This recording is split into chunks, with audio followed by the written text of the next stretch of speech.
श्री स्वामिनारायण भगवान की जय।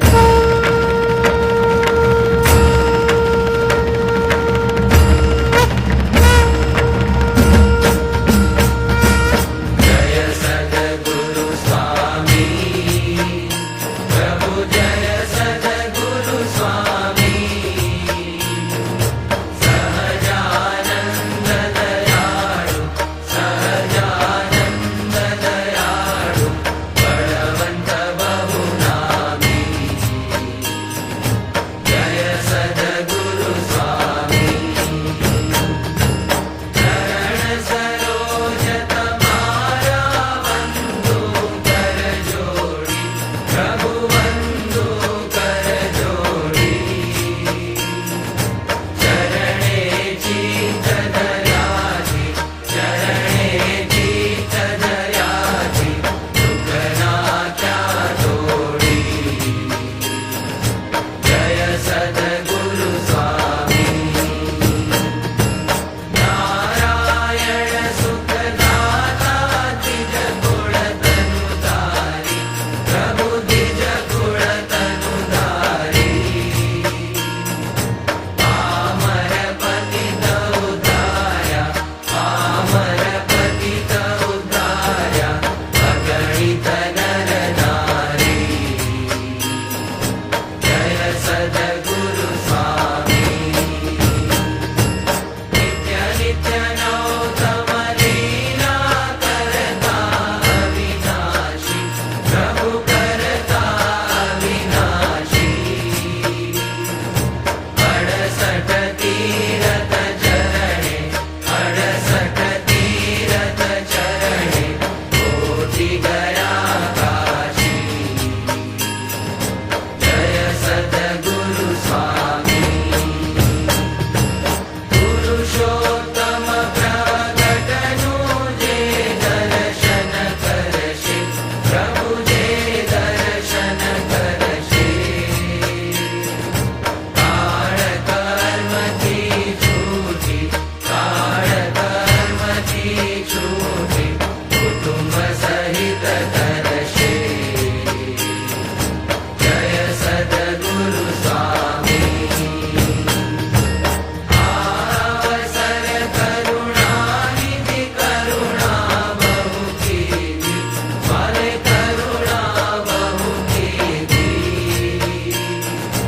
मुक्तानंद करे मुक्ति, मुक्तानंद करे मुक्ति, सुगम करे सिद्धि। जय सद्गुरु स्वामी, जय सद्गुरु स्वामी, प्रभु जय सद्गुरु स्वामी। सहजानंद दयाळु, सहजानंद दयाळु, बलवंत बहुनामी। जय सद्गुरु स्वामी। रामकृष्ण गोविंद जय जय गोविंद, रामकृष्ण गोविंद जय जय गोविंद, हरे राम गोविंद जय जय गोविंद, हरे राम गोविंद जय जय गोविंद। नारायण हरे स्वामी, नारायण हरे, नारायण हरे स्वामी, नारायण हरे, स्वामी नारायण हरे, स्वामी नारायण हरे। कृष्ण देव हरे, जय जय कृष्ण देव हरे, कृष्ण देव हरे, जय जय कृष्ण देव हरे, जय जय कृष्ण देव हरे, जय जय कृष्ण देव हरे। वासुदेव हरे, जय जय वासुदेव हरे, वासुदेव हरे, जय जय वासुदेव हरे, जय जय वासुदेव हरे, जय जय वासुदेव हरे। वासुदेव गोविंद जय जय